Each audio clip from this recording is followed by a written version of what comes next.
안녕하세요. 커피앤톡입니다. 오늘도 와주셔서 감사드리고요. 바로 사연 읽어보겠습니다. 안녕하세요. 이제 곧 40을 지나 50으로 향해 가고 있는 여자입니다. 세월 참 빠르다는 생각이 들기도 하지만 벌써 두 번째 결혼 생활도 5년 차가 넘어서는 것을 보면 그렇게 빠른 것도 아니구나 싶기도 해요.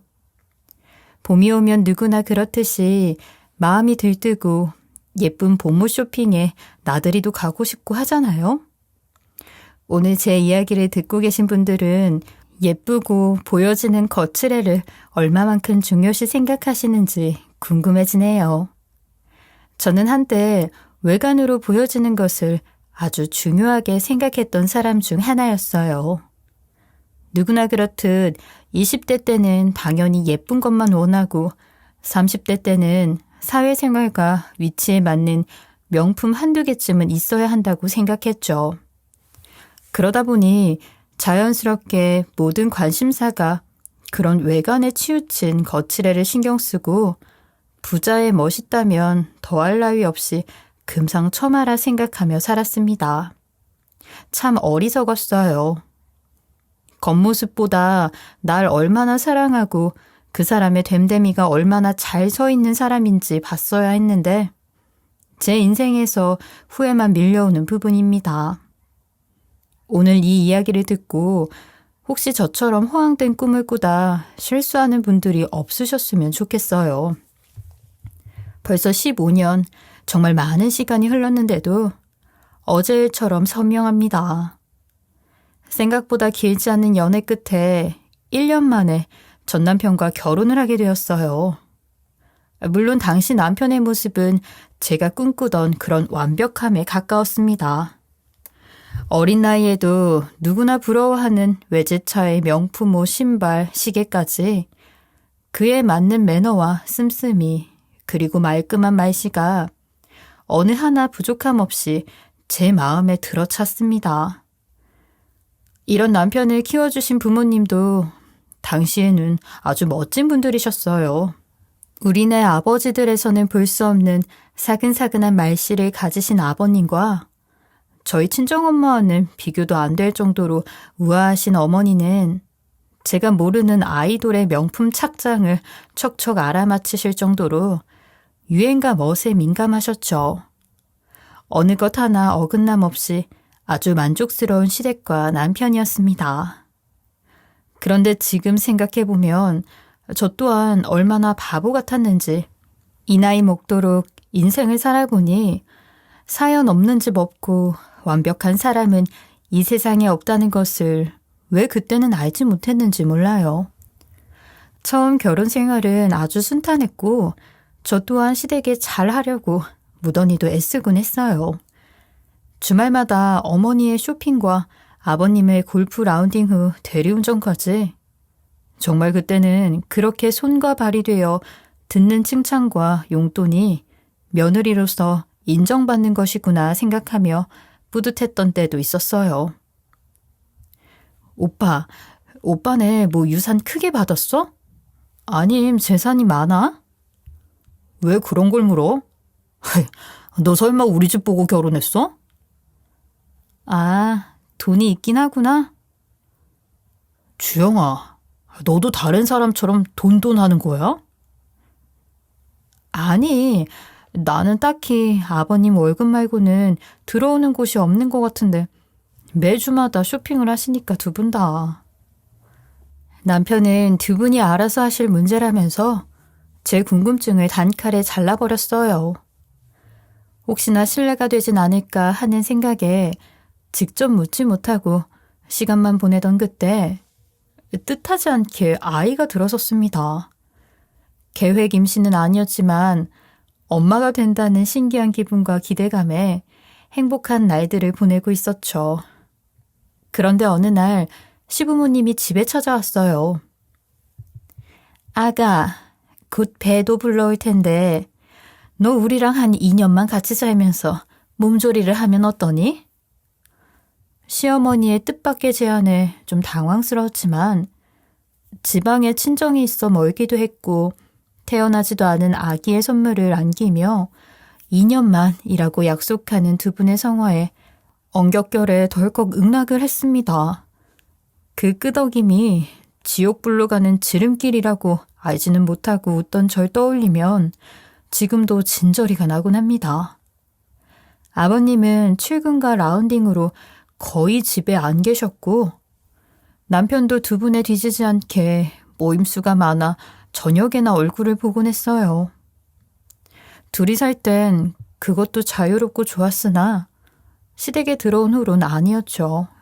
매 평일 주말 가리지 않고 모임에 손님들이 닥쳐왔고 그중 어머니께서 가장 신경 쓰는 모임이 있는 날이면 명절 저리 가라 할 정도로 전날부터 음식을 준비하기도 했어요. 임신 초에 무리한 행동에 속상하기도 했지만 절 더 힘들게 하는 것은 사람들 앞에서 행하는 어머니의 허세스런 행보였습니다. 어머니는 그 모임이 있는 날엔 어김없이 쇼핑을 가서 제 카드를 쓰기 시작했어요. 저 어머니, 이건 저번에 사신 거랑 비슷한 것 같아요. 넌 젊은 애가 보는 눈이 없니? 이게 어디가 같아? 어서 돈이나 내. 판단은 내가 하마. 넌 생각 같은 거 안 해도 돼. 네? 저번에도 제 카드로. 그게 어디 네 돈이냐? 우리 아들이 뼈 빠지게 번 거지. 솔직히 저도 육아휴직 전까진 회사를 다니고 있었고 저희는 각자 버는 수입은 알아서 사용하기로 한 터라 딱히 남편의 카드를 쓰고 있지도 않았어요. 하지만 구구절절 상황 설명을 할 수 없어 매번 어머니의 쇼핑을 제 카드로 담당하고 있었어요. 그리고 그 횟수가 많아질수록 제가 감당하기 힘든 지경이 다가왔고 그 마음이 고스란히 아이에게 전달되는 것 같아 불편한 하루하루를 보내고 있었답니다. 근데 문제는 그날의 모임부터였어요. 어머니께서 그 모임에 절 소개한다며 등록비를 요구하셨어요. 몇 번 그런 식의 삥을 뜯겨본 터라 그날도 군말 없이 드리곤 주방에서 음식을 하고 있었어요. 그 모임은 여러 명의 아주머니들과 제 또래의 남자가 회장으로 있는 모임이었어요. 모두 번쩍번쩍 멋지고 저만 부엌대기였죠. 많이 힘드시죠? 홀몸도 아니신데. 네, 회장님. 아니에요. 신경 써주셔서 감사합니다. 다음부터는 밖에서 모이도록 제가 이야기해 볼게요. 네. 그런데요, 여긴 원래 그렇게 사치스러운 모임인가요? 저도 모르게 불쑥 진심으로 튀어나온 질문에 남자는 잠시 멈칫하더니 저에게 웃으며 오해라고 하더군요. 최 여사, 즉 우리 시어머니께서 신경을 유독 쓰시는 편이라면서요. 아마 다들 사자 집안에 이름만 대면 떵떵거릴 집안이라 모임에 신경을 쓰시는 것 같다더군요. 그 말을 듣고 나니 얼마나 더 잘 살고 싶어 자기 돈도 아닌 제 돈으로 저렇게 허세를 부리는 건지 화가 났습니다. 모든 모임이 끝나고 저는 몸이 좋지 않아 병원에 가야겠다는 생각이 들었어요. 어머니, 배가 좀 많이 당겨서 병원을 좀 다녀올게요. 애를 너만 낳지? 유별나다. 정말 유별나. 네? 무슨 말씀을 그렇게 하세요?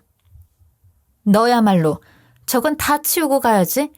저걸 누구 보고 하라고 저렇게 다 놓고 간다는 거야. 하루 종일 음식하느라 서 있던 저에게 저런 말을 하는 시어머니란 여자가 정말 어이가 없어 더 이상 대꾸도 하고 싶지 않더군요. 그렇게 전 부랴부랴 핸드폰과 지갑을 챙기는데 아참, 내가 현금 좀 썼다. 현금이요? 제 지갑에서요? 뭐 나중에 주마. 급했어. 자선 모금 때문에. 어머니, 그래도 그렇지 말씀도 없이 왜 제 물건에 손을 대세요? 예, 너 내가 네 돈 좀 썼다고?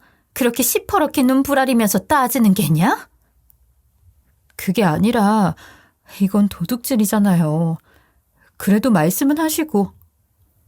말이 채 끝나기도 전에 제 얼굴에 날아온 잡채 덩어리에 전 기가 차서 말문이 막혔어요. 뭐 도둑질? 겨우 그 돈 좀 썼다고 어디서 큰 소리야 건방지게. 거지 같은 거 수준 안 맞아도 받아줬더니? 뭐라고요? 어머니 정말... 말을 하던 중 그대로 주저앉았어요. 제 스스로 119를 불러 병원에 실려갔고 아이를 그렇게 험하게 떠나보내고 말았어요. 허망하게 아이를 잃으니 다신 그 집에 들어가지 말아야겠다는 생각이 들더군요. 그래서 남편에게 전세로 돌려뒀던 신혼집으로 돌아가자 제안했습니다. 몸도 추스리기 전이라 제가 위험하다면서 걱정하는 척 대답을 회피하던 남편의 입에서 나온 답변은 아주 가관이었습니다. 그리고 주영아, 이제 그 집 없어. 집이 없다니? 그게 무슨 말이야? 그거 팔아서 부모님 드렸어. 워낙 급하다고 하셔서. 그런데 곧 다시 돈 만들어 주실 거야. 걱정 마. 뭐? 그럼 돌아갈 집이 없다는 거야? 남편과 반반씩 들여 장만한 집을 저와 상의도 없이 시가에 전부 넘겼다는 말에 순간 화가 치밀러 올랐습니다. 나보고 그럼 다시 그 집으로 들어가란 말이야? 우리 아기 보낸 그 사람이 있는 곳으로? 야, 말이 심한 거 아니야? 네가 간수 못해서 그렇게 된 거지. 왜 엄마 탓이야? 그렇게 내 등에 빨대 꽂지만 않았어도 애기는 살았어. 이렇게 남편과 언성이 높아지는 그때 번뜩 머릿속에 스치는 생각들이 있었어요. 그 집에 제 온갖 짐과 통장, 카드들이 있다는 사실이었습니다. 병원에 만류해도 짐을 챙겨 서둘러 퇴원을 했고 돌아온 집은 어느 누구도 저한테 고생했다, 괜찮은 거냐 하는 위로조차 없었답니다. 역시 이런 집에선 나가야 한다는 생각이 들었고 그러기 위해선 돈이 있어야 한다고 생각이 닿았죠. 저는 미친 듯이 방으로 들어가 예물 상자와 통장이 든 상자를 열었으나 그 안엔 더 이상 귀하게 모아두었던 예물도 없었고 입금 내역만 남아있는 빈 통장들 뿐이었어요. 신혼 초에 아파트를 하고 굵직한 돈이 많이 들어 모든 통장이 남편의 명의로 되어 있던 걸 바꿔놓지 않은 제 실수였어요. 허무함에 주저앉아 있는 저에게 남편과 시어머니가 다가왔어요. 돈 어딨어? 야, 너 나 돈 보고 결혼한 거 아니라더니? 돈 좀 그만해. 지겹다 정말. 또 집에 오자마자 돈이냐? 너네 정말 저질이구나. 얘가 지금 뭐라는 거야? 그 나물에 그 밥이네. 도둑년 밑에 도둑놈 났어. 정말 웃기지도 않네. 완전 날강도 집안이잖아. 야, 이주영, 너 미쳤어? 애새끼 일턴이 돌았냐? 애새끼? 넌 네 애가 죽었는데 그런 말이 나와? 남편의 이런 적반하장의 태도에 이 사람이 연애 때 내가 신뢰하고 좋아했던 사람이 맞나 의심이 들었어요. 그리고는 또 한 번 들려오는 소리에 귀를 의심했죠. 이혼해라. 이런 돈독오른 천박하네. 우리 집에 둘 수 없다. 어디 저런 게 들어와서는? 누가 누구한테 할 소린데 어머닌 그런 말할 자격이나 있다고 생각하세요? 누구 때문에 이 지경인데. 얘가 정말 누구 말처럼 미쳤나? 왜 이래? 날선 고성에 귀가 멍하고 어지러울 지경이었습니다. 당신들 이렇게 사람 하나 등쳐서 인생 망가뜨려 놓으면 당신들은 잘 살 것 같아? 예, 너 말이나 바로 해라. 네가 뭐 꼴에 등쳐먹을 구석이나 있는 줄 아니? 몇 푼 안 되는 걸로 꼴 사납 깨굴긴. 당신들하고는 더는 할 말이 없다 정말. 이혼해. 그 길로 전 집도 돈도 안락했던 가정과 그 안에서 꿈꾸던 사랑스러운 아이와의 나날도 모두 뺏긴 채 빈털터리로 그 집을 나와야 했습니다. 그리고는 서울 땅 밟기가 두려워서 친정에 있는 지방으로 내려와 부모님의 일을 도우며 살아가기 시작했어요.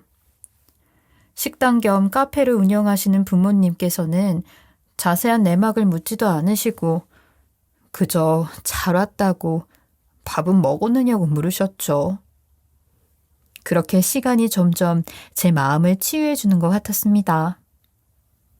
어서 오세요. 주문 도와드릴까요, 손님? 저 알죠? 몇 년 전에 최 여사님 댁에서 남자의 말에 고개를 들고 보니 그 남자였어요. 시어머니란 여자가 그렇게 목을 메고 잘 보이려던 모임의 회장. 잊고 살던 시간이 떠오르는 것 같아 혼란하고 거북스런 기분이 들었어요. 남자는 그런 절 유심히 보더니 반가워 인사를 했는데 저는 그렇게 보이지 않는다고 조심스레 말을 하더라고요. 생각보다 큰 사업을 하던 남자는 이곳까지 사업을 확장해왔다며 저보고 자주 얼굴을 보자고 했고 종종 들러서 이야기를 나누던 남자와 편안한 사이가 될 즈음 시댁의 이야기를 해주더군요. 시어머니란 여자는 아직도 정신을 못 차리고 사치를 일삼고 들리는 소문에는 전 남편의 신용까지 끌어다 사용해 신용불량자로 만들었다고 알려주었어요. 그리곤 여러 모임 중 한 곳에서 새 며느리를 물색해 전 남편의 두 번째 결혼을 준비하고 있다더군요. 불쌍할 정도네요. 누가요? 전 남편의 새 와이프? 네, 뭐 그 여자도 그렇고 정신 못 차리는 그 집도 귀신은 뭐 하나 몰라 그 아줌마 안 잡아가고. 그럼 귀신 대신 내가 도와줄까요?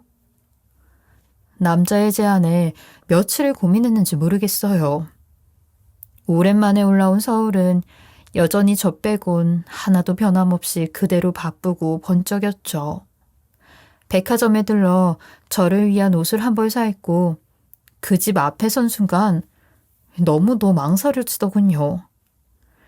문이 열리고 익숙한 공간과 낯선 사람들 사이로 꿈에서도 잊고 싶던 그 여자가 눈앞에 들어왔습니다. 아유, 어서 와요, 김 사장. 너는? 여기가 어디라고? 지난 밤부터 무수히 연습했던 상황극은 온데간데없고 손끝이 바들바들 떨려오더군요. 그때 남자가 제 옆을 살포시 서더니 그런절 가만히 가려주었어요. 최 여사님, 오랜만이네요. 잘 지내셨죠? 급격하게 일그러진 표정에서 애써 웃음기를 찾는 그 여자. 영화배우를 하면 참 잘하겠단 엉뚱한 생각 끝에 다시 정신을 차리고 뚜렷지게 응시했어요. 이 사람 지금 만나고 있는 사람입니다. 오늘 인사드리려고요. 뭐? 얘를? 아니, 누군지는 알고 하는 말이죠? 네, 그럼요. 일전에 여기 모임 때 본 적도 있는걸요.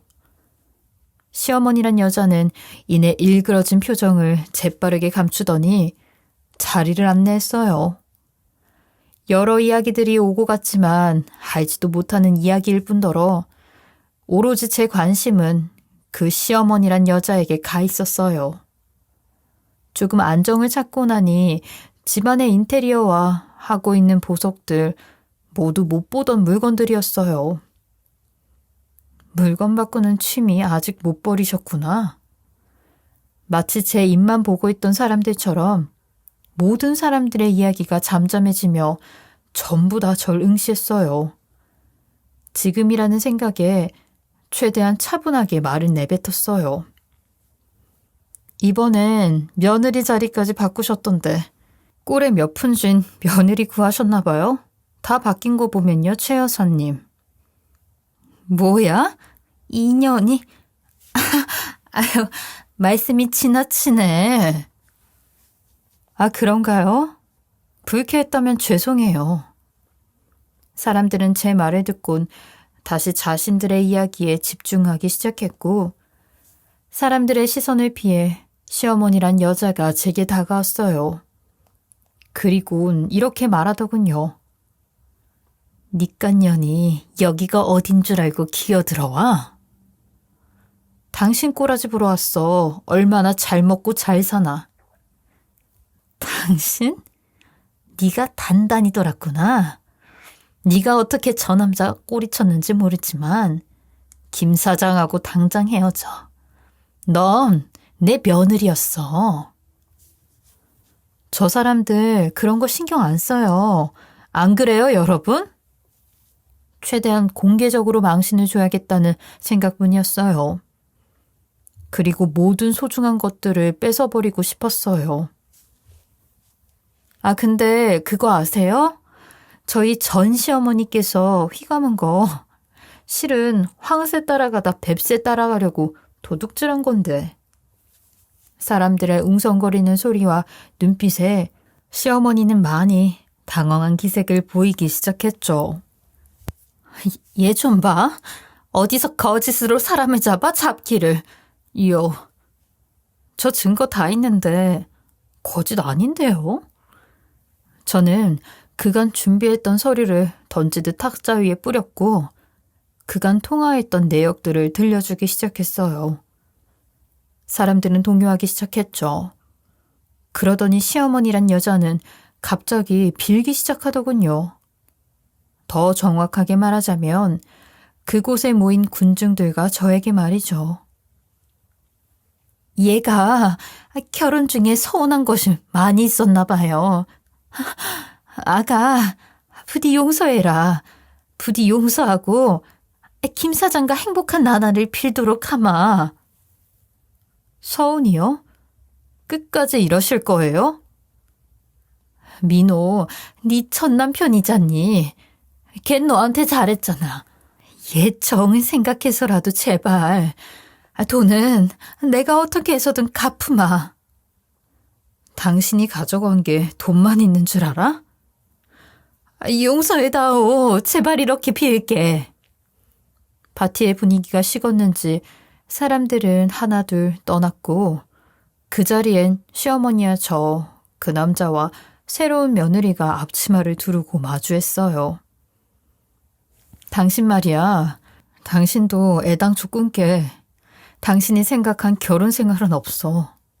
이 사람들 허영 당신이 못 채워. 그리고 괜한 사람 괴롭히지 마세요. 아시겠어요, 최 여사님?